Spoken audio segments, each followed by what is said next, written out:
fojú ló ń jẹ ayọ̀ jẹ lórí ìkànnì yìí o Ṣòkòtì TV YouTube channel Ẹ̀rìnmọ́ Sẹ́lẹ̀kẹ̀ ètò tó yà kílálà pẹ̀lú olólùfẹ́ yìí o Abdulrasaq Adéwálé Ṣòkòtì alágbẹ̀dẹ ọ̀run àdìrà ètò bí ẹni ṣàna ìyàwó ẹ máa wò kàn nìyí láti ìgbàdégbà o bó ṣe ń fọ̀rọ̀ wérọ̀ pẹ̀lú lọ́balọ́ba àtàwọn àgbààgbà nílẹ̀ Yorùbá tó tún fètò ẹ̀ wá ìrànlọ́wọ́ fọ́pọ̀lọpọ̀ tó níṣòro àti gbogbo ọ̀rọ̀ tó ń lọ tó ń jà ràn-ìràn láwùjọ wa gbogbo ẹlẹ́ ó máa wò lórí ìkànnì yìí o Ṣòkòtì TV YouTube channel ẹ máa wò ó.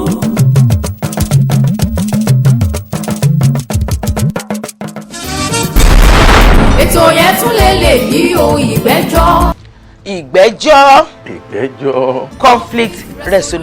conflict resolution. ó ń yà í lẹ́nu ẹ wò pé ibo ló ti fẹ́ wáyé ẹ wò ó pé ibo lẹ ti máa wò ó ẹyẹ méjì ò ń jàṣà Ṣòkòtì TV. ẹ pàdé wa ní Ṣòkòtì TV ìgbẹ́jọ́ ní àkọlé ohun tó ń bọ̀ lọ́nà ẹ wò ó ẹ gbádùn ẹ subscribe Ṣòkòtì TV. ẹ kú dédé àsìkò yìí o ẹ̀yin ọmọ kóòtù oòjíire mo kí yín nílé lóko lẹ́yìn odi àti gbogbo diaspora pátápátá gbogbo ibikíbi tí ẹ bá ti ń láǹfààní àti máa tẹ́tí sí mi. ẹ má bínú ọ̀rọ̀ yìí mi ò ní rọ̀ọ̀ṣẹ̀ sọ torí mo fẹ́ kó yé yín dáadáa ṣùgbọ́n àwọn tí mo fẹ́ sọ̀rọ̀ wọn àwọn èèyàn ti wọ́ ọ̀nà mi gan-an seriously àwa ọ̀dẹ̀ ní rí òótọ́ ká má sọ ibi tá a dàgbàdé yìí náà ní jóun n ò ní wá kú kì í joyè ilé bàbá ẹ̀ ṣùgbọ́n olè jàgbà kọ́ mọ́ sí lójú fìrí ó ní màá ṣe kọ́kọ́ rọ ẹ̀yin bàbá mi kan àti ẹ̀gbọ́n mi àti ẹni tí ń bá jùlọ nínú yín mo kọ́kọ́ fẹ́ pe aṣíwájú Bọ́lá Ahmed Tinubu sí ọ̀rọ̀ tí mo fẹ́ sọ yìí mo gbọ́ pé ìjọba máa àtáàkì mi mo gbọ́ pé ìjọba Ọ̀yọ́ máa àtáàkì mi lórí ọ̀rọ̀ yìí torí ìgbà tí mò ń bínú sọ̀rọ̀ ní ibi pàtí wọn get together àwọn ẹlẹ́nì àwọn kan sọ fún mi pé tán bá bí mi dá kí n lọ release ẹ̀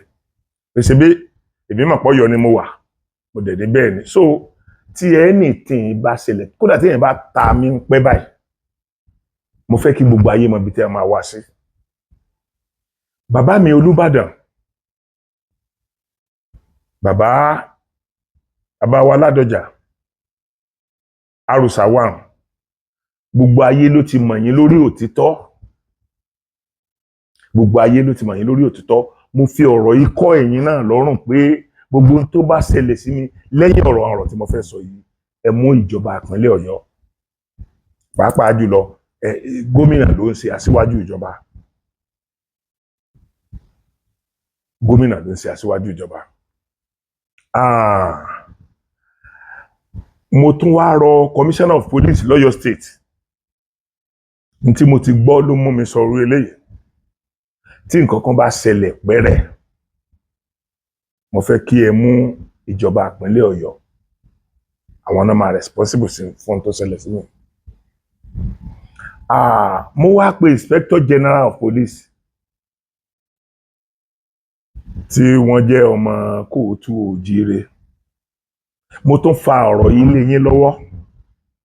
torí àwọn ajá wọn kan ti bá mi sọ̀rọ̀ pé ibi tí ó jà sí àjọmọ̀ wò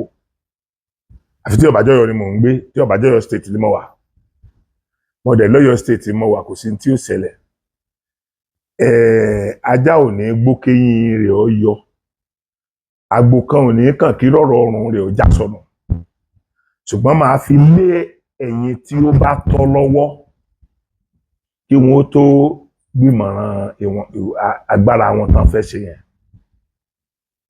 ẹ dákun tó ní Ọlọ́run ọ̀rọ̀ ìjọba ìpínlẹ̀ Ọ̀yọ́ ni mo fẹ́ sọ. Ọ̀rọ̀ ìjọba wa Ṣèyí ọmọ Mákindé. Tí ẹ̀yin èèyàn bá fi ojú sílẹ̀ dáadáa,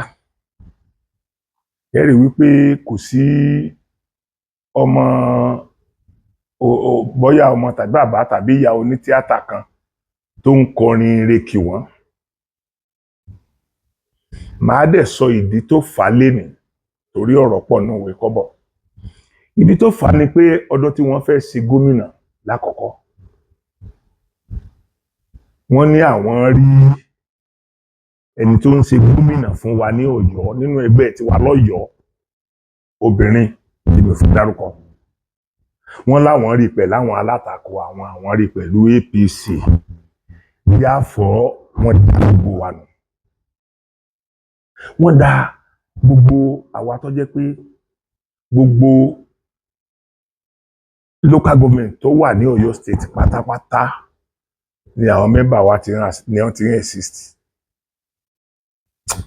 Mi dẹ̀ rò pé ní local government kan mi rò pé a lè rí less than 1,000 òṣèré. Kì í ṣe gbogbo àwọn tẹ́ ẹ mọ̀ yẹn nìkan lòṣèré. Ọ̀pọ̀lọpọ̀ ọgbà ní bẹ́ẹ̀ bá ń wo èèyàn 10, 15 lórí sẹ́ẹ̀tì kan, àwọn crew tó wà lẹ́yìn tí wọ́n ń yà wọ́n tẹ́ ẹ̀ lè rí wọ́n ju iye yẹn lọ. At any particular point in time. Now, àwa gbéra nígbà yẹn pé gẹ́gẹ́ bí constitution wa ṣe sọ wípé the present governor ní ìlú yẹn ní state wa, òun ni grand patron wa ní state yẹn. Àwa gbéra, àwa lọ sí House of Assembly. A lọ fi ẹ̀hónú wa hàn pé kò sí nǹkan, à ń ṣe competition gbà yẹn, gbogbo state ló ń bá àwọn state ẹ̀ dá sí. Àti ẹ̀rọ náà tí wọ́n wọ̀ débi pé wọ́n máa bá wa dá sí, wọn fún wa láyé àti ẹ̀ ti rí wọn. Tá a bá máa send letter sí wọn, àfi tá a bá send ẹ̀ pẹ̀lú DHL tí ó dẹ̀ ní sí reply. A wá lọ sí State House of Assembly. Ọmọkùnrin tá a bá ní State House of Assembly tó jẹ́ speaker, alálùbáríkà ni. Wàláì alálùbáríkà ni. Àwọn ọ̀rọ̀ tó sọ ńjọ́ náà ó bà mí lẹ́rù. Torí pé àwọn kan ti gbè sẹ́yìn gómìnà,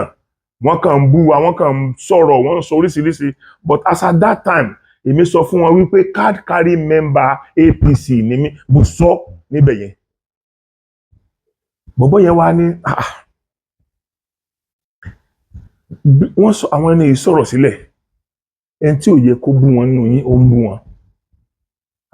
Àwọn ẹlẹ́nu wátawàta míì, àwọn kì í ṣe gbogbo wọn o, àwọn tó níláárí wà nù wọn. Àwọn tí ó ń sọ òyìnbó tèmi ọmọ primary 6 ò gbọdọ̀ sọ́nà wà nù wọn. Wọ́n ń bi wá léèrè oríṣiríṣi ọ̀rọ̀. Máa yẹn wá já ọ̀rọ̀ yẹn gbà wọ́n lẹ́nu pé ṣé wọn ò ní right láti belong tí party tó bá wù wọ́n ni? Nǹkan tó bá wà nílẹ̀ ni ẹjẹ́ á sọ. Wọ́n discover pé ìjọba wa ò ṣe déédéé pẹ̀lú àwọn, wọ́n sì wá fẹjọ́ sùn. Gbogbo ilé tẹ́ ẹ sọ irrelevant ni, torí wípé tó bá jẹ́ pé ẹgbẹ́ wa náà ni wọ́n wà síbẹ̀ yẹn, táwọn ẹgbẹ́ míì wá dẹ́jẹ sí wọn, nígbà tẹ́gbẹ́ míì bá débẹ̀, sínú àwa máa dùn. Ọ̀rọ̀ tí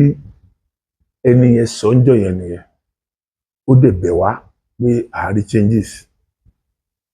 Wàláhì àárí changes o. A sọ fún wọn jọ náà pé a fẹ́ ọdún wa kan tí a máa ṣe ní ọdọọdún, tí a máa ń yan theatre man of the year. A sọ fún gọ́fúnà pé wọ́n máa bá wa wà lórí ìjókòó. Àwọn nẹ́tẹ̀ máa bá a present certificate fún ẹni tá a bá fún. Bí ògo ṣe ń jẹ́ tọ́lọ́hun, wọ́n agree pé gọ́fúnà máa wá. Wọ́n bá gọ́fúnà sọ̀rọ̀ títí tí gọ́fúnà wá. Ọpẹ́lọpẹ́ gọ́fúnà deputy governor Ọ̀ṣun state ni ò jẹ́ kójú ó tì wá. Gbogbo ń ta ní gọ́fúnà ó present pátápátá. Gọ́fúnà Ọ̀ṣun state ló wá sí Ọ̀yọ́ ló wá present gbogbo ẹ̀. wọ́n bá wa ṣe ọ̀tá yẹn kú ni. Ṣùgbọ́n nígbà tó wá di ìgbà tí wọ́n fẹ́ ṣe ẹlẹ́kejì, máa fi àwọn nǹkan kan hàn yín. Tó fẹ́ ṣe ẹlẹ́kejì nítorí pé èmi wà lẹ́yìn bàbá wa Aṣíwájú Bọ́lá Ahmed Tinubu, tí mo wá rí i pé directly or indirectly ó ń sọ̀pọ́tì Aṣíwájú tèmi náà ń sọ̀pọ́tì. Mo wá rí i pé ẹni yìí àti kí gbogbo àjọ ṣe kọ wọlé ẹ̀kejì. Mo ṣe fídíò 5 fún wọn. Ẹ jẹ́ kí n kọ́kọ́ fi ìkan hàn yín nínú fídíò yẹn. Ẹ káalẹ́ o, ẹ káàsán, ẹ kú àárọ̀ ní àsìkò tó bá bọ́ sí pé ẹ̀ ń wò mí. Ẹ má jẹ́ kó yà mí lẹ́nu pé ẹ rí fìlà ní orí mi. Adéwálé Abdulrasaq ni orúkọ mi ń jẹ́ tí gbogbo ayé mọ̀ sí Sokoti Alágbẹ̀dẹ Ọ̀run. Fìlà tí mo fi dé orí yìí túmọ̀ sí pé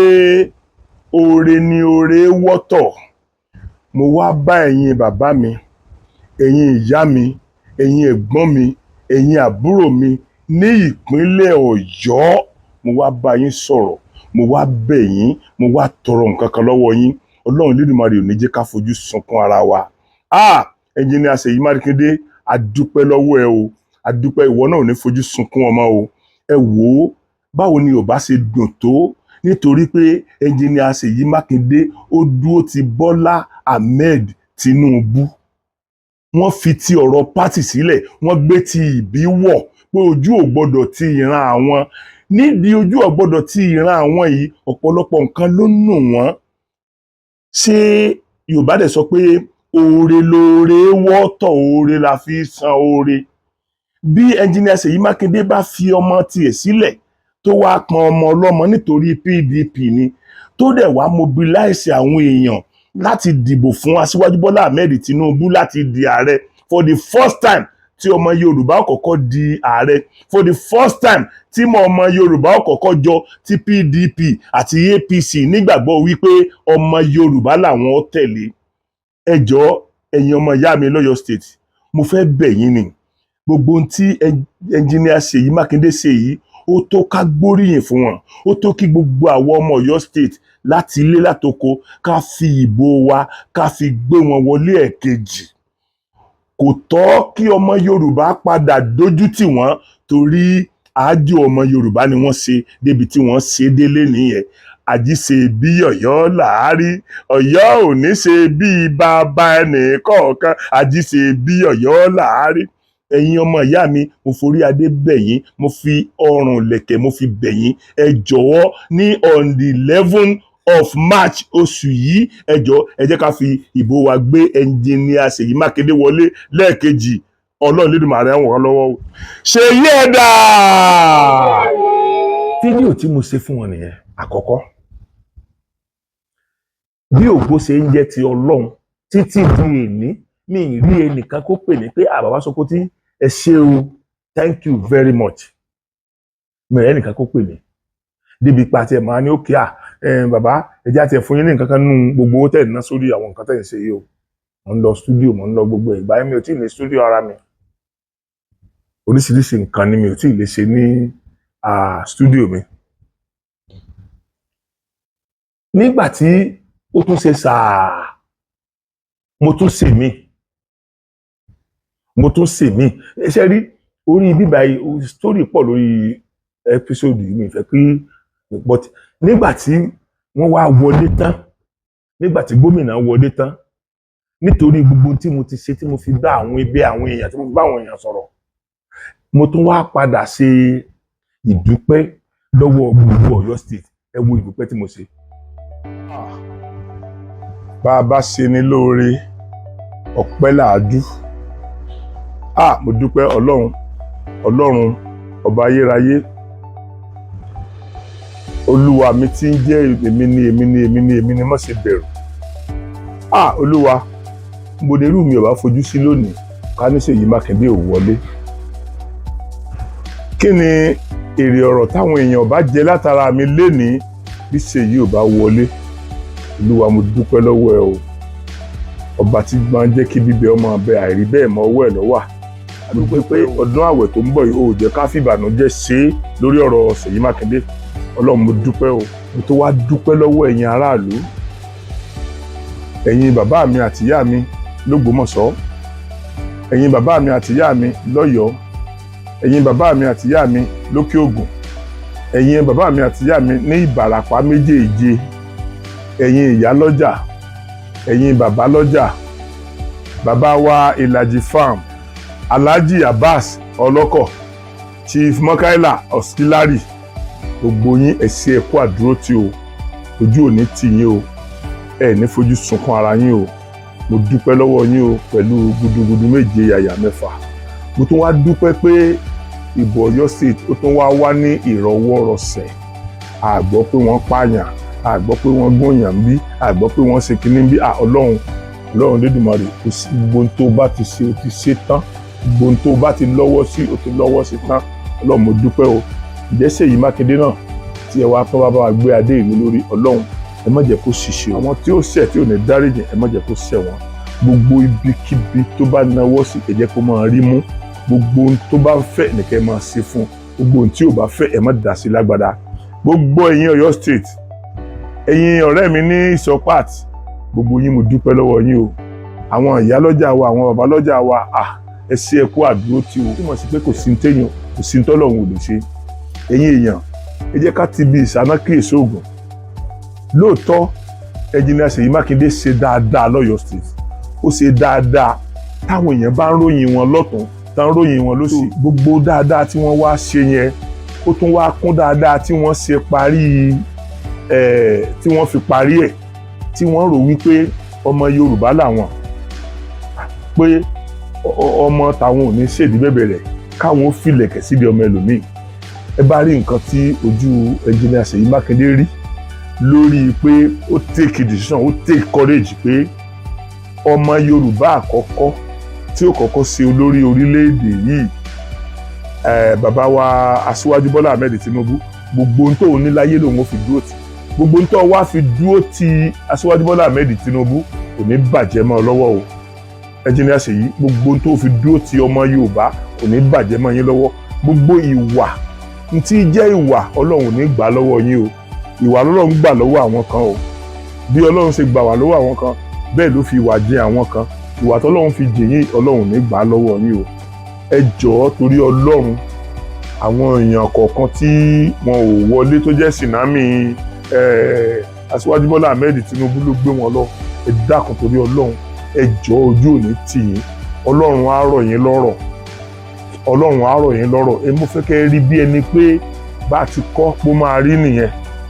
Bá a ti kọ́ pé ó máa rí nìyẹn. So ẹ má bínú ìjọba Ṣèyí Mákindé tí ó wà lórí ipò yìí.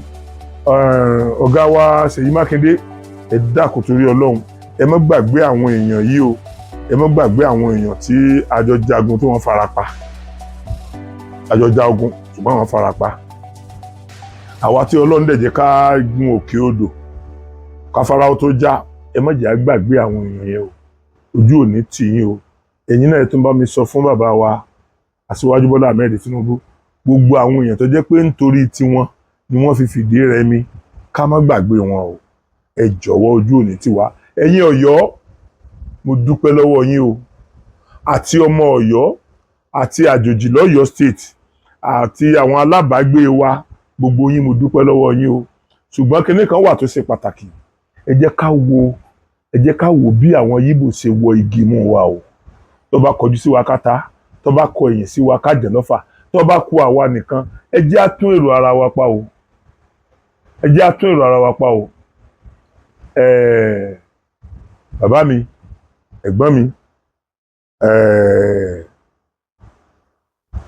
àwọn tí wọ́n dúró tì wá, tí gbogbo wa jọ tọ̀ sójú kan tó fi hó. Ọlọ́run, ìgbà tí Ṣèyí Mákindé ó bá bẹ̀rẹ̀ ìjọba ẹlẹ́ẹ̀kejì, wọn ò ní fẹ́ nìkankan nínú yín ṣàwátì o. Gbogbo wa pátápátá wọn ò ní fi wá ṣàwátì o. Ṣé rí Engineer Ṣèyí Mákindé, mo fẹ́ kẹ́ ẹ take time gan. Torí pé ntẹ́mi ń rí sí yín ó kọjá ntẹ́yìn ń rí lọ́wọ́lọ́wọ́ báyìí. Ẹ rí pé sooner or later ẹ ṣe ẹ ṣe president ẹ ṣe senate president lẹ́yìn senate president ẹ̀yin lẹ́tọ̀ọ́ jẹ́ ọmọ Yorùbá ẹlẹ́ẹ̀kejì tí ó ṣe president orílẹ̀-èdè yìí Ọlọ́run ní yẹ bẹ́ẹ̀ bọ́kàn mi ṣe rí nìyẹn therefore gbogbo ń tẹ̀ ń ṣe táwọn èèyàn fi ń fẹ́ràn yín ní kẹ́ ẹ máa ṣe o ẹni tí tẹ́ bá ṣe táwọn èèyàn complain nípa ẹ dákun torí Ọlọ́run ẹ jìnnà sí mo dúpẹ́ lọ́wọ́ gbogbo ẹ̀yin tí ẹ jẹ́ kí a fìdí rẹmi Ọlọ́run Lédùmarè á dúró tì yín o ojú òní tiwa àní fojú sunkún ara wa o mo kí gbogbo wa wípé ojú ọ̀fẹ́ ra kú o. ẹ̀yin tèmi nílé lóko lẹ́yìn òdì tó gẹ́gẹ́ bẹ́ẹ̀ ṣe mọ̀ orúkọ mi ò yí padà Jídé Kòsọ́kọ́ náà ni mo ṣì ń jẹ́ kí ni mo wá tún gbé dé báyìí o ètò ìgbẹ́jọ́ òbí mi kí ni ètò ìgbẹ́jọ́ wà fún ètò ìgbẹ́jọ́ as pronounced gẹ́gẹ́ bí èdè olóyìnbó ṣé mọ̀ wípé oríṣiríṣi àwọn nǹkan ló máa ń rú wa lójú láàrin inú ilé tó máa ń dìjà tó máa ń dogun tó máa ń dọ̀tẹ̀ tó dẹ̀ jẹ́ wípé tí a bá fi ìmọ̀ tàwọn bàbá wa ṣe èyí tó lóyìnbó ń pè ní native intelligence tí a bá apply ẹ̀ ó di dandan kí a rójútùú sí ọ̀rọ̀ tó ń kọ gbogbo wa lóminú àbí tó ń dájà sílẹ̀ láàrin wa ètò ìgbẹ́jọ́ ó ti wà báyìí o lórí Sokoti tẹlifíṣàn ètò ìgbẹ́jọ́ ẹ jẹ́ kí àwọn ọ̀jọ̀gbọ́n èèyàn kí wọ́n bá wa dá sí gbogbo nǹkan kọ́ la gbọ́dọ̀ máa fà ní fìtìnọ́tì la gbọ́dọ̀ máa fi òfin ìbòdè native intelligence àṣà àti ìṣe àwọn bàbá wa ẹ jẹ́ ká máa ti bọnú àwọn ọ̀rọ̀ wa ká lè fi máa lójútùú sí púpọ̀ náà ẹ wò ó ètò ìgbẹ́jọ́ ẹ lọ sí Sokoti tẹlifíṣàn ẹ like ẹ comment ẹ share ẹ ṣe gbogbo nǹkan tó bá yẹ kẹ́ ṣe láti stay glue on ètò ìgbẹ́jọ́ on Sokoti tẹlifíṣàn. ìdúpẹ́ yẹn ló jẹ́ fídíò ẹlẹ́ẹ̀karùn-ún tí mo ṣe lórí gọ́fúnà mo dẹ̀ fi Ọlọ́run mo fi ọ̀sẹ̀ méjì tó tẹ Ìbàdàn mo fi búra mo fi àwọn alálẹ̀ Ìbàdàn búra ní ìrí ẹyọ ẹnìkan tó pè mí láti ọ̀dọ̀ wọn pé Sokoti ẹ ṣé o ṣùgbọ́n èmi mọ̀ pé mo ṣe tèmi fún Aṣíwájú Bọ́lá Ahmed Tinubu ni mi ò rí nírí pé kò bá wa ṣe kò sójà wa mi ò rí rí ẹ mo rí rí pé ok tó bá wá decide pé n táwa náà gbé dání lòun náà gbé dání ó yẹ ká forgive ẹ pàápàá jùlọ tí mo wá rí pé ogun ti fẹ́ dé nítorí pé sọ́pọ́ọ̀tì Aṣíwájú Bọ́lá Ahmed Tinubu pátì rẹ̀ gan wọn sọ́pọ́ọ̀tì ẹ̀ mọ́ so gbogbo ń ta láti ṣe láti gbé sókè káwọn gbogbo ọmọ APC náà kan lè dìbò fún yẹn ìbò ni wọ́n dì fún yín tẹ́ fi wọlé ẹ̀kejì ṣùgbọ́n ọ̀tẹ̀ tẹ́ ń gbé bọ̀ láti tàkọ́kọ́ yẹn náà pẹ̀lú àwọn òṣèré ọ̀tẹ̀ yẹn náà lẹ tún gbébẹ̀ ẹ dákun torí Ọlọ́run ẹ̀yin náà fúnra yín mo fẹ́ kẹ́ ẹ bá mi mention ẹ lè pé káwọn èèyàn yín ọ lọ sórí rédíò tàbí orí tẹlifíṣàn tàbí orí inú newspaper kan lọ sọ ẹ dárúkọ artist méjì àwọn actors ni mo ń sọ o mi ò sọ̀rọ̀ àwọn tó ń bá yín tó ń tẹ̀lé yín káàkiri tó ń bá yín polówó mi ò sọ̀rọ̀ àwọn yẹn o bọ́ actor ẹ dárúkọ actor méjì tẹ́ ẹ ràn lọ́wọ́ as far as Ọ̀yọ́ State is concerned ẹ dárúkọ méjì tẹ́ ẹ bá lè rí dárúkọ a jẹ́ pé justification ti wà lórí ọ̀rọ̀ tí mo sọ lórí ìyẹn now ẹ wá débẹ̀ tán lẹ́lẹ́kejì gáràjì lẹ bẹ̀rẹ̀ sí ní kọ́ bébí ṣe ń pa wá tó ní gáràjì despite the fact pé owó tanstiri owó tí wọ́n ń san tẹ́lẹ̀ fún stéètì kọ̀ọ̀kan ni wọ́n ń padà san fún yín kàkà tá a fi rí nǹkan kan tó ní láárí ṣe pé first time tẹ́ni ọyìn náà lẹ ti dáwọ́lé gáràjì yẹn kàkà tá a fi rí nǹkan míì tó ní láárí tó strange tá a lè sọ pé ok the other 2% 3% ń fún wọn lọ́wọ́lọ́wọ́ sìn àwọn nǹkan báyìí náà fi ṣe àlè rí àwọn tá a lè rí tọ́ka sí ni pé gbogbo ntẹ́yìn bá ti ṣe ìwẹ́yìn ẹ̀wò mọ́ ẹ̀ẹ́dẹ̀ rẹ́dì láti dáwọ́lé nǹkan tẹ́nìkan bá pàtì. A rí ọ̀pọ̀lọpọ̀ political party náà tó jẹ́ pé ní state wọn ẹ worú Ọ̀ṣun ẹ rí i pé mi ò kì í ṣe ọ̀rẹ́ gómìnà Ọ̀ṣun ṣùgbọ́n bí gómìnà Ọ̀ṣun ṣe wà yẹn gbogbo nǹkan tí àwọn aṣíwájú rẹ̀ ṣe sẹ́yìn gbogbo ẹ̀ ló ń tún ṣe papọ̀ mẹ́yẹ̀ tóun náà ṣe kò fi pé ìkànnì ẹgbẹ́ yàtọ̀ wọn ọ̀dọ̀ lágbájá ló ṣe kò fi yẹn sí ó ń ṣe é lọ náà ni ní tèmi mọ̀ pé èèyàn tó mọ̀ pé ń jẹ́ gọ́fúnà nìyẹn. So lẹ́yìn pé àwọn yẹn wọ́n ti dáwọ́lé àwọn nǹkan kan tí wọn ò dẹ̀ parí ẹ̀ òun dèdè ó dẹ̀ parí ẹ̀ kò sọ pé wọn ò kì í sọmọ ẹgbẹ́ ẹ̀ tòun PDP lòun APC làwọn tá à ń sọ yìí.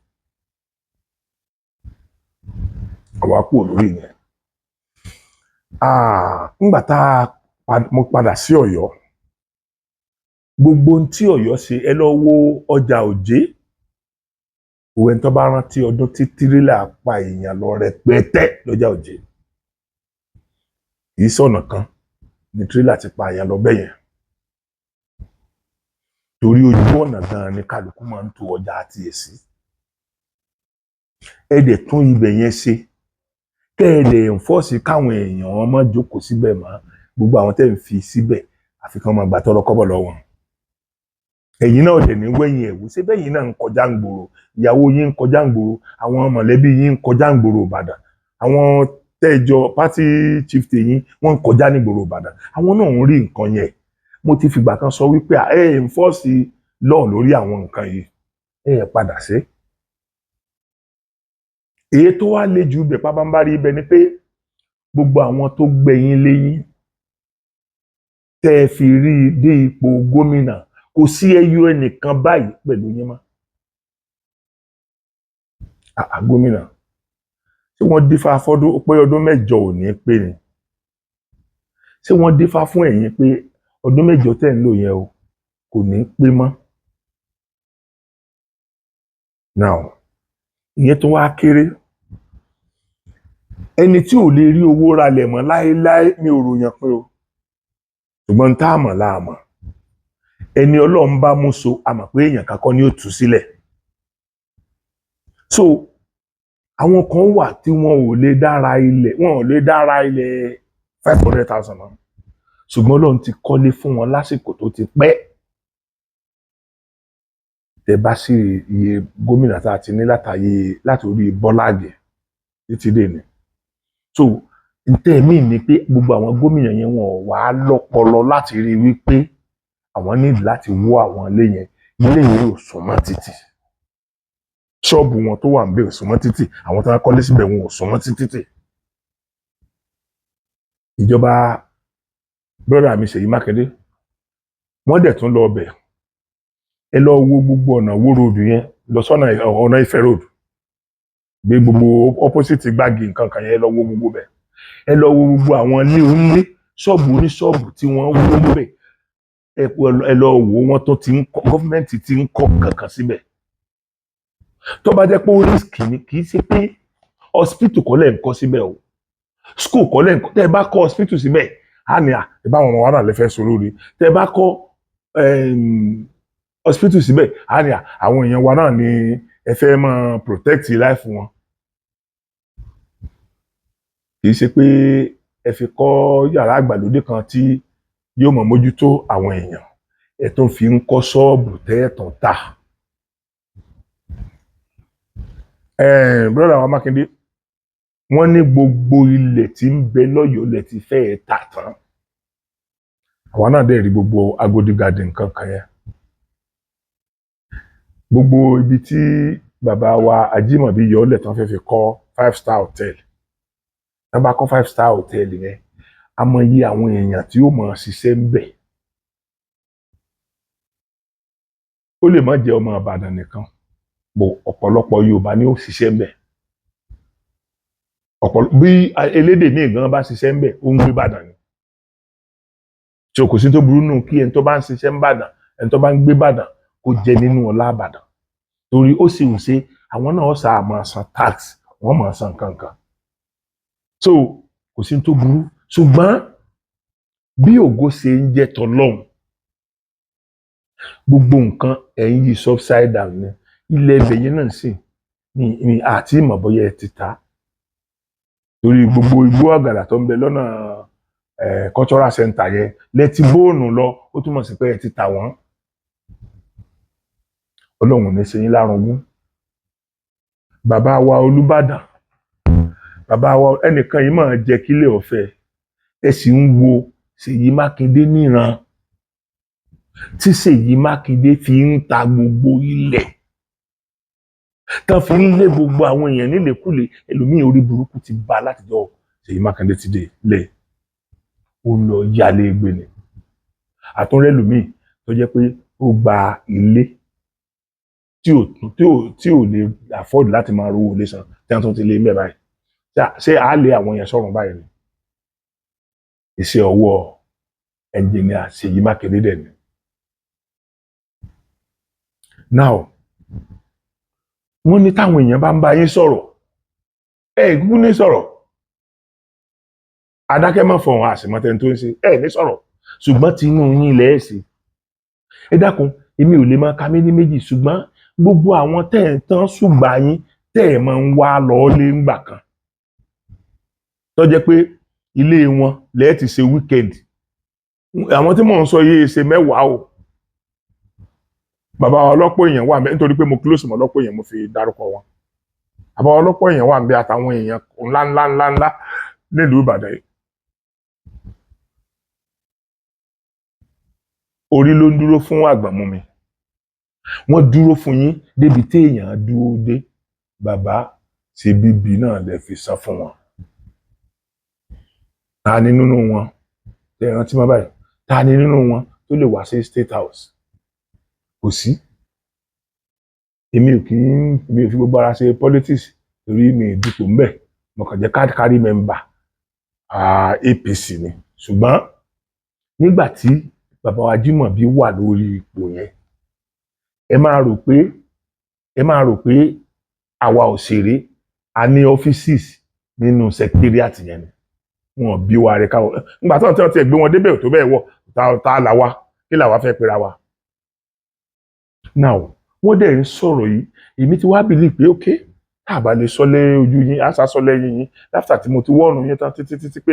àwọn tí wọ́n ń sunkún káàkiri lórí pé wọ́n wọlé wọn yìí ẹ ti ẹ̀ wo táwọn èèyàn kan tó jẹ́ pé wọn ò lè dá ilẹ̀ lásán rà kí ló burú nù kẹ́ ẹ kó wọn lọ sí ibì kan ibi tẹ́ ẹ bá kó wọn lọ yẹn kẹ́ ẹ lọ rèé kọ́lé fún wọn bẹ́ẹ̀ kẹ́ ẹ kọ́lé fún wọn bẹ́ẹ̀ kẹ́ ẹ tó wó ọ̀dọ̀ wọn kí kálukú ṣe bí gómìnà kan ní Ògùn ṣe bó ṣe bẹ́ẹ̀ sẹ́yìn mi ìfẹ́ gbé wọn fúnra wọn torí mi ìrántí ẹ tó ṣe specifically ó ìfẹ́ gbé wọn fúnra wọn tábà gba express tábà ti Abẹ́òkúta bá sọ́nà Ìbàdàn á rí ibi tó lọ kọ́lé àwọn tí wọ́n wọlé wọn sí wọ́n dẹ̀ fọ́n kọ́kọ́rọ́ ṣé a ní ẹ̀ lówó lọ ni pẹ̀lú tastiri owó tẹ̀ ń gbà bàbá ń bá rí ibẹ̀ Ọlọ́run ló ní ká gbọ́ nígbà tí àdó olóró bú gbàmù nìbàdàn àwọn èèyàn ọ̀pọ̀lọpọ̀ àwọn èèyàn ní life wọn destroy torí pé gbogbo nǹkan ní bàjẹ́ tán pátápátá gbogbo ilé tán kọ́ owó dànù ẹ̀yin náà lè kọ lẹ́tà sí Aṣíwájú Bọ́lá Ahmed Tinubu requesting for 50 billion wọ́n wá fún yín ní 30 billion kò sí ẹ̀dá Ọlọ́run kan tó mọ̀ pé wọ́n fún yín ní 30 billion àfi bóyá bíi àwọn bóyá finance commissioner àtàwọn kọ̀ọ̀kan ni mo rò pé wọ́n gbọ́ sí pé ẹ ti gba 30 billion nínú 30 billion brother mi Ṣèyí Mákindé ẹ wá kó 4.5 billion ńlẹ̀ wá lọ pín fún àwọn tí ìjàmbá ṣe tàdánwò bá tí gọ́fìmẹ̀ntì ní kẹ́ ẹ tù wọ́n nínú pẹ̀lú owó yẹn. Wọ́n láwọn tẹ́ ẹ tún kó fún tẹ́ ẹ fi ṣàṣojú ńbẹ̀ wọ́n ní wọn tún declare 500 million orí ẹ̀.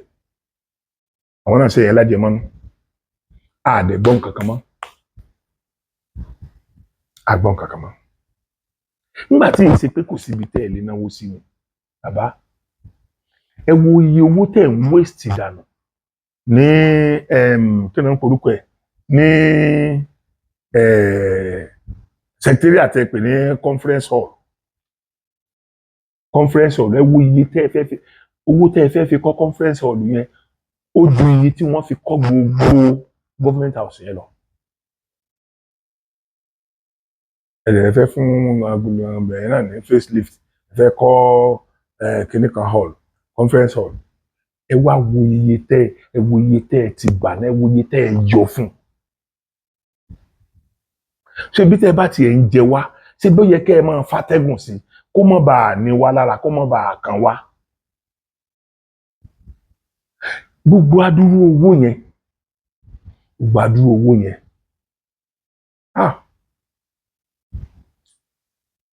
àwọn ilé ìgbìmọ̀ aṣòfin wọ́n ṣe mistake.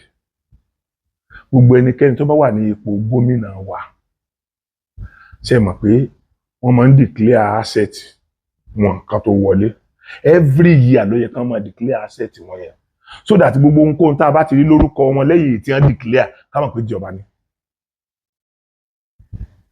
pé tìjọba ni. Ṣé gbogbo àwọn ara àwọn èèyàn yín náà tí wọ́n jẹ owó rẹpẹtẹ tán lọ fi dá oríṣiríṣi sílẹ̀ nílùú òyìnbó ṣé bí gbogbo náà làṣírí wọn ti ń tú yẹn ṣé bọ́pọ̀lọpọ̀ owó náà ti ń gbà padà yẹn. Àwọn kan tán ti ẹ̀ belief irú Emefiele tí ò ti ẹ̀ belief láyé àti Anthony General of Federation tán ti ẹ̀ belief láyé pé nǹkan kan làwọn ò lè fi owó ṣe láyé. Ẹ dákun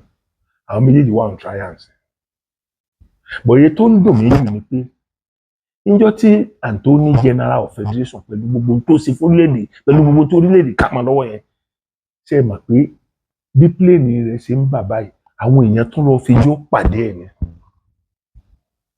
Ṣùgbọ́n Bọ́lá Ahmed Tinubu tí kò ṣe mínísítà rí tí ò ṣe federal commissioner rí tí ò ṣe house of rep rí senator ló ṣe senator ọgbà tiwọn ẹ̀rù Ọlọ́run sì wà ńgbà náà òun lẹ́ẹ̀ máa bú ó ṣiṣẹ́ tiẹ̀ Ọlọ́run jogún owó fún òun lẹ́ẹ̀ máa bú. Ok pátápátá ẹ̀jẹ̀ á sọ pé aṣíwájú kówó jẹ ní Lagos State tí aṣíwájú bá kówó jẹ ní Lagos State só lè hàn ní pẹ̀lú gbogbo orí gbogbo tó ṣe yẹn ṣé bí n tó fi lọ́lẹ̀ náà ń tẹ̀lé dè ní.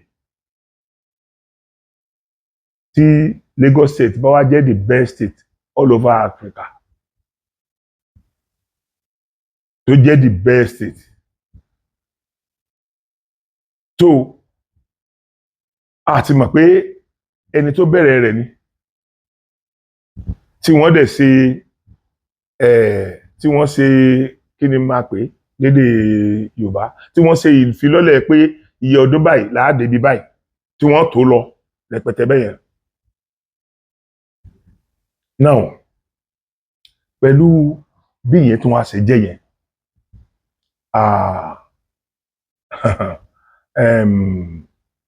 Gọ́vnà Ṣèyí Mákindé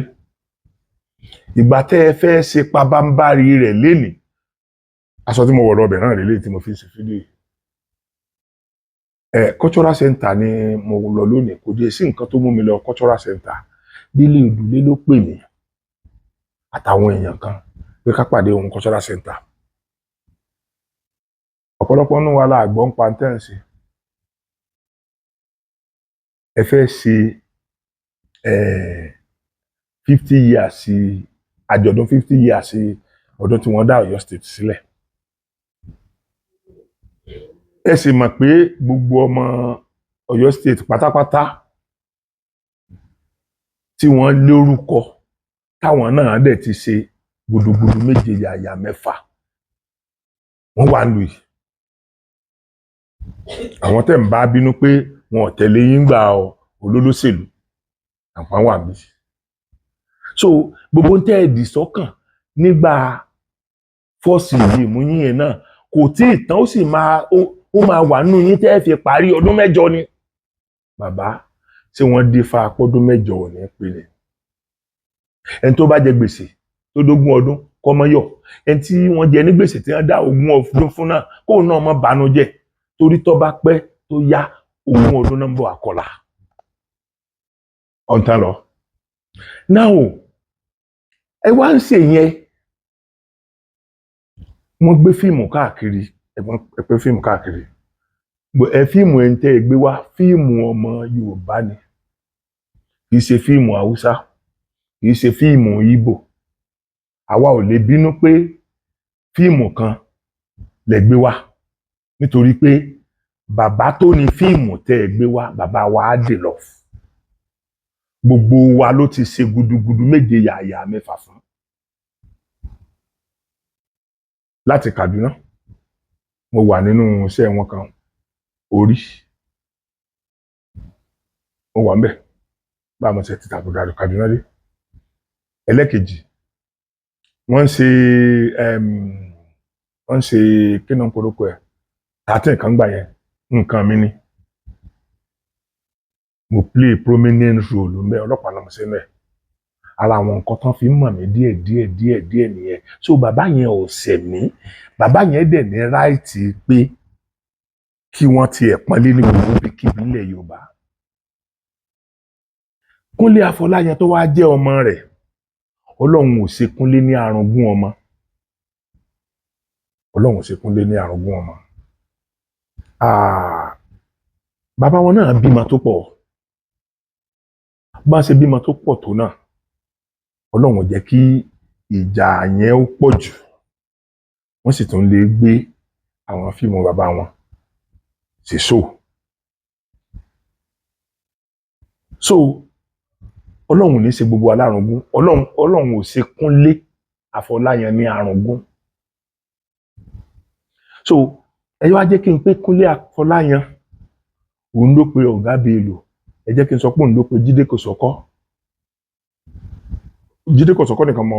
bá sọ̀rọ̀ tí wọ́n dẹ̀ sọ pé dandan mo gbọ́dọ̀ wọlé síbẹ̀ yẹn mo ní láyé mi ní wọlé síbẹ̀ torí wọn ò pè mí. Now àwọn nìkan ni mo bá sọ̀rọ̀ tí mo gbọ́ pé Kúnlé Afọláyan ló pè wọ́n kí ló burú nu tí Kúnlé bá pè wọ́n kò sí ní tó burú ó ṣeé ṣe kó jẹ́ pé Kúnlé ló pe àwọn yòókù náà. Ṣùgbọ́n èyí tó yà mí lẹ́nu jù ni pé ṣé bí kọmíṣánná kan wà tí ọ̀dọ̀ tiwa wà ní ọ̀ndà rẹ̀ àwọn náà mo fẹ́ kí wọ́n lísìn kan gbọ́ nǹkan tí mo fẹ́ sọ yìí bó tilẹ̀ jẹ́ wípé kí mọ́sálà láì sọ̀rọ̀ débi tí ọ̀rọ̀ wọn ni torí pé ọ̀dọ̀ wọn ni gbogbo ọ̀rọ̀ artist kankan abẹ́ wọn ló wà kí mọ́kànsá láì sọ̀rọ̀ lọ́dọ̀ wọn ni oríṣiríṣi là ń gbọ́ lẹ́nu àwọn èèyàn láràlú pé ntí gómìnà bá fẹ́ ṣe ni kò ń fi tẹ́nì kankan ṣe kọmíṣánná kankan ò ní mí níwájú wọn. Otherwise ẹ wo bí ojú ṣe tì wá tó ẹ wá fẹ́ ṣòfin a dẹ̀ ní the best hall wàláì years back hall wa ní the best hall wa ṣe báwọn gómìnà kan ni wọ́n kọ́ ó dẹ̀ ń bàjẹ́ lọ ó dẹ̀ bàjẹ́ tán lójú ẹ̀yìn gómìnà kan ẹ lè rí ibẹ̀ yẹn tó ṣe ìta gbangba níbi tí wọ́n ti ń mu ọtí ẹ̀yìn èèyàn bí mo ṣe ń sọ̀rọ̀ lọ yìí màá fi àwòrán àwọn èèyàn tó mu tí wọ́n ọ̀pọ̀lọpọ̀ bínú kò ń bẹ̀ gan ni pé ṣé 50 years anniversary náà ń ṣe báyìí ẹ̀rọ àgàbò ṣe ṣòfò lọ bẹ́ẹ̀ kan lè rí ọ̀nà wọn fi gbé lọ ọbẹ̀ yẹn torí kò kú sí hall tó máa lò àfi tí wọ́n bá máa gba hall tí wọ́n sanwó lókun a dẹ̀ ní hall ń bẹ̀ yẹn tó jẹ́ wípé hall wa yẹn ó gba èèyàn 5,000 lẹ́ẹ̀kan main hall ó gba èèyàn 5,000 lẹ́ẹ̀kan tàbí jù bẹ́ẹ̀ lọ. Now káti ẹ̀ wá ní òkè o owó tẹ́ ẹ jẹ mọ́lẹ̀ nínú owó àgbá olóró tó dún ní Bódìjà ń bẹ̀ yẹn, ká ní owó tẹ́ ẹ wá jẹ òkè o owó èyí tẹ́ ẹ jẹ mọ́lẹ̀ yẹn o kẹ́ ẹ tiẹ̀ wá mú 2 billion kẹ́ ẹ wá fi tún họ́ọ̀lù sí.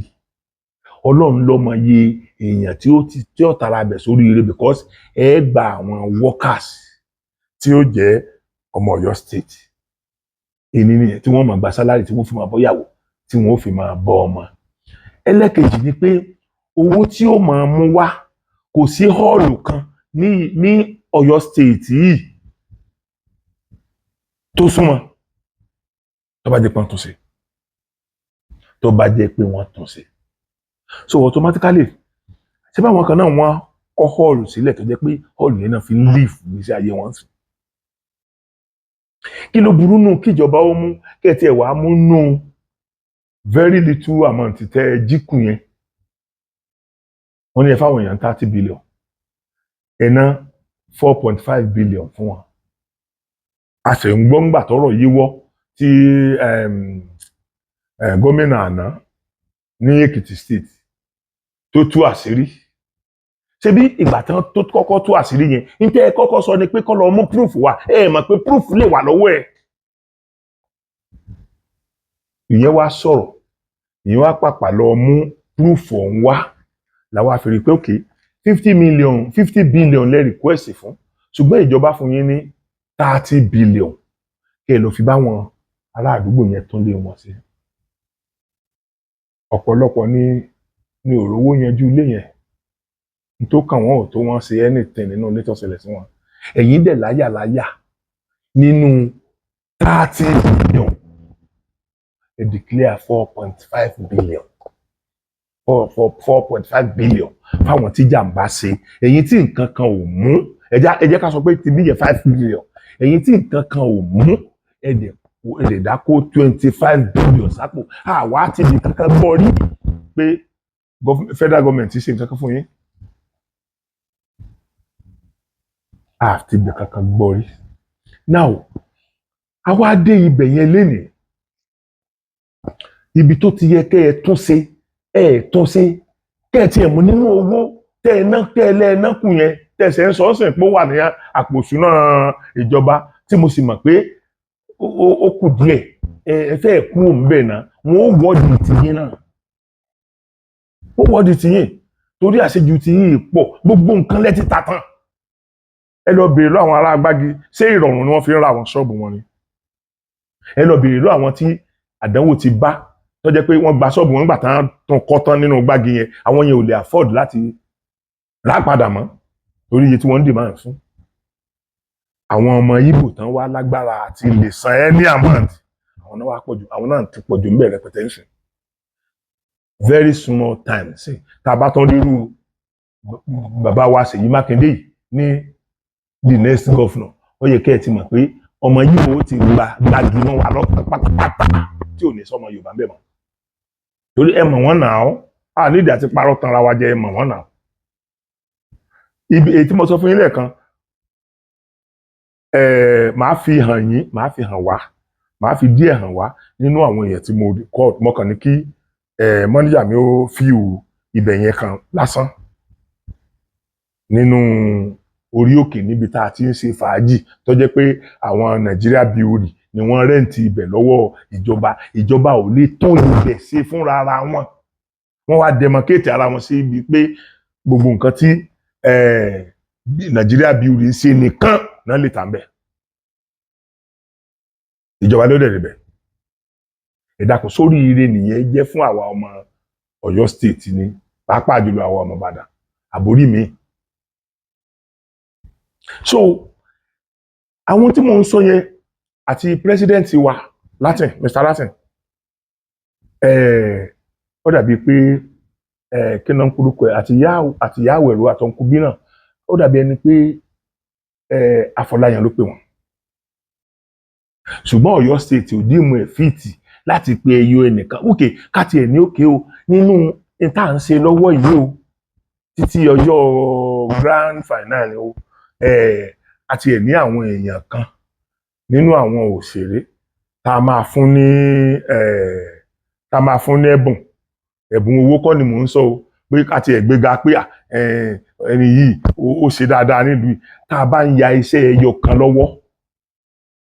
èèyàn bíi 1000 ní jẹ́ ń bẹ̀. ẹjá kó fọ́kọ́ fi gbogbo artists àtàwọn crew sílẹ̀ náà àwọn èèyàn tí ó máa gbé oúnjẹ wá àwọn èèyàn tí ó máa ta oríṣiríṣi nǹkan tó ń tà fún wa gbogbo wọn jẹ́ ń bẹ̀ ni ká tó wá sọ̀rọ̀ àwọn artist tó níyàwó méjì tó níyàwó mẹ́ta tó bímọ 5 tó bímọ 10 tó jẹ́ pé within the time tá a fi ń ṣiṣẹ́ yẹn lọ́wọ́ nínú owó iṣẹ́ yẹn ní ìbọmọ ní ìbọyàwó ní ìbáyà ní ìrasọ fún ìyàwó ní ìrasọ fọ́mọ ẹyọ ẹnìkan ni mò ń sọ̀rọ̀ èèyàn kẹ́ wá wo iye àwọn èèyàn tó participate nínú fíìmù kan kẹ́ wá wo iye àwọn èèyàn táwa help ìjọba employ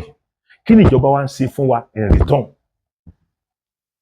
tá a bá tún lọ ṣe show níbì kan ìjọba ó tún yọ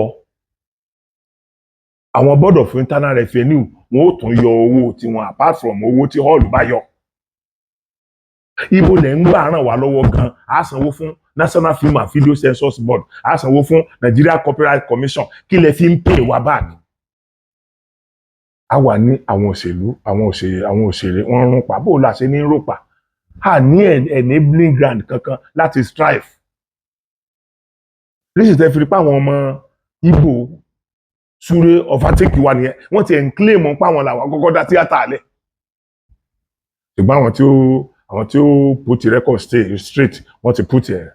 orí kìí ṣe 10-15 years tí ọ̀rọ̀ fíìmù ti bẹ̀rẹ̀ ni àwọn yẹn tó dé ayé fídíò làwọn dé fídíò náà dẹ̀ rèé Àlàdé Arómiré ló dálẹ̀ káwọn nẹ́ẹ̀kì nǹkan kan tó dé so now ní ìlú Ìbàdàn yìí ìyá wa kan wà tí wọ́n ń pè ní ìyá Ṣògo ìyàwó bàbá Àsàlá ni wọ́n bẹ ń bàdàn yìí pè wọ́n bàbá wa Túbọ̀sún Olúsì tí wọ́n jẹ́ ọ̀gá former president wa Délé Òdúlé wọ́n bẹ ní Ìbàdàn yìí pè wọ́n ìyá wa kan wà tá à ń pè ní ìyá Mọ́remí ìyàwó bàbá wa late Dúróládìípọ̀ wọ́n ń bẹ ní Ìbàdàn yìí rí wọn. bàbá wa kan wà tí à ń pè ní late Ògúnmọ́lá gbogbo àwọn ọmọ wọn wà Péjú Ògúnmọ́lá bẹ ń bàdàn yìí ṣé Péjú ṣe é fọwọ́rọ́ sẹ́yìn nínú ẹ dákun ṣé ẹ fọwọ́rọ́ irú Péjú Ògúnmọ́lá sẹ́yìn nídìí iṣẹ́ tíátà ni àbáwọn ò tí ì tó bàbá wọn represent ṣé tí ẹdìẹ bá kú wọn máa ń da ẹni ẹnu ni Engineer Ṣèyí Mákindé gbogbo àwọn tẹ́ ẹ rántí pọ̀ o ìyá wa Àsùnmọ́ ìyá Túndì wọ́n wà ń lù yìí o wọ́n wà ń bàdàn yìí o wọn ò kú o ìyá wa náà ìyá Òṣogbo ìyá Òṣogbo wọ́n wà ní Ìbàdàn yìí wọn è kú o pé àwọn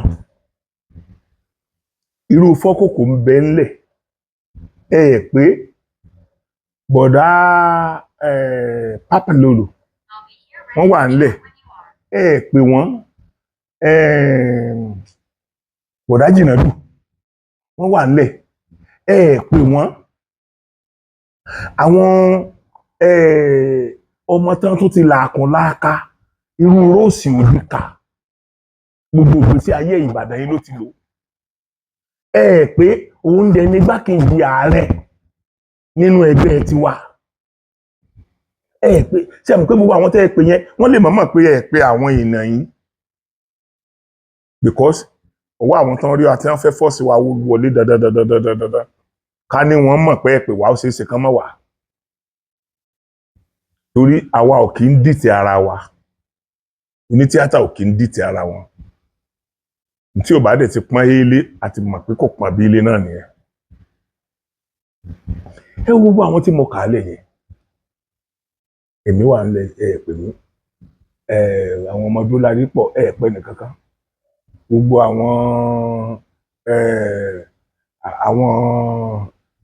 àwọn èèyàn pọ̀ gan rẹpẹtẹ ẹ wo àwọn èèyàn má pọ̀ gan ni lọ́yọ̀ọ́ yìí ẹ wo irú Dúpẹ́ Jáyésinmi Ọ̀yọ́ ló wà ẹ wo irú Ìyá Ìbàdàn Ọ̀yọ́ ló wà bàbá wa Lérè Pàímọ́ Ọ̀yọ́ ló wà Dìgbòlujà àgbà Yahoo Àyànfẹ́ Mọ̀súrù Bíọ́lá Fowóṣeré àwọn ọmọ wa tó jẹ́ pé wọ́n ti ń bá ìjọba ìpínlẹ̀ Ọ̀yọ́ wọ́n ti ń bá wọn tèkì àwọn èèyàn for years Ọlọ́run ló mọ iye àwọn èèyàn tí àwọn yẹn employ tán bá ń ṣe fíìmù ẹyọ kan lọ́wọ́ tó jẹ́ pé responsibility state government ni tán dẹ̀ tún ti yọ kúrò nù list yẹn tá jẹ́ pé àwa là ń sustain ni wọn tán ṣe ń bọ́yàwó tán ṣe ń bọ́mọ gbogbo àwọn ọmọ yìí producer gbogbo ọdún mọ́dá pé pátá producer ni wọ́n. So tí ẹ bá wa rore gọ́fúnà tí ẹ bá wa rore rárá ẹ bá wa rore ẹ believe pé ọ̀dẹ̀ náà ni wá àmọ́ nǹkan tá à ń ṣe àbí ok tó bá ṣe pé lóòótọ́ lẹ máa ń gbọ́ràn ẹ lọ bá wa mú 2 billion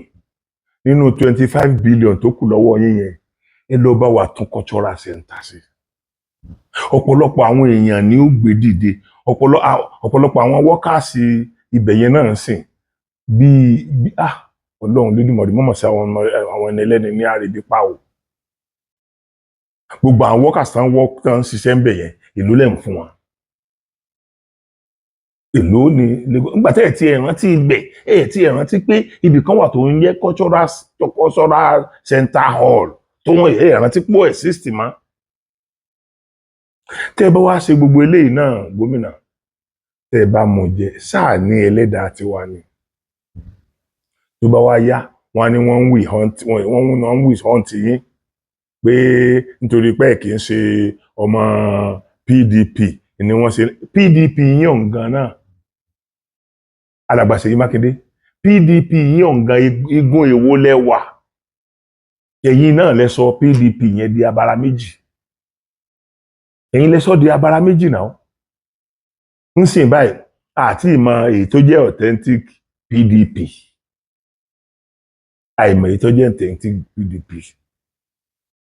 ẹ̀dẹ̀ ṣe màgòmágó yẹn ṣe màgòmágó káti ẹ̀ wá ní òkè pẹ̀lú gbogbo ohun tẹ́ ẹ̀ ń ṣe yẹn ká wá lè ṣe dáadáa sílé àwọn èèyàn ò ní gbàgbé yín ẹ sì ní èjì sì wà ní ọ̀dọ̀ yín irú yín lè padà di bóyá member House of Rep bóyá member House of Senate lọ́la irú yín lè padà di vice president lọ́la irú yín lè di president orílẹ̀-èdè yìí lọ́la ṣùgbọ́n ṣé ẹ̀ ti fò ní bọ̀lá jẹ́ ṣé ò ní yín ṣé kò tí ì ba ọ̀la jẹ́ ẹ̀yin lè dáhùn question yẹn sínú ara yín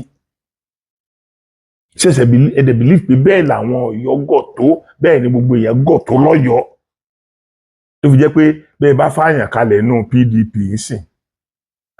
ẹn tó ń darí ẹgbẹ́ yẹn báyìí ẹ fààyàn kalẹ̀ nínú PDP ẹ sì believe pé àwọn èèyàn kan tẹ̀lé wọn kí lẹ wá lọ́dọ̀ Aṣíwájú Bọ́lá Ahmed Tinubu ṣé bọ́pọ̀lọpọ̀ ọ̀rọ̀ lẹ ti sọ lórí íńtánẹ́ẹ̀tì tá a ti gbọ́ tó against Aṣíwájú Bọ́lá Ahmed Tinubu nítorí pé ẹ fẹ́ ṣe pírẹsidẹ́ǹtì náà ẹ̀yin tẹ́ ẹ̀ tí ì dá nílé àwọn aráalé yín ò tí ì gbà tí yín ẹ fẹ́ lọ sí pírẹsidẹ́ǹtì níta ṣé irú ipò tẹ́yìn wà yìí ni Aṣíwájú Bọ́lá Ahmed wà kó tó máa dupò pírẹsidẹ́ǹtì tàbí ṣé irú ipò tẹ́yìn wà yìí ni Aṣíwájú Bọ́lá Ahmed wà kó tó lọ sí sẹ́nítọ̀ now bá a ṣe ń bá a lọ yìí náà nísìn ẹ̀yin náà mọ̀ sọ pé bẹ́ẹ̀ bá parí ipò gómìnà ẹ máa wá pò sí bóyá kí náà ń polúkọ ẹ House of Senate or House of Rep ẹ lọ bá wa mú nínú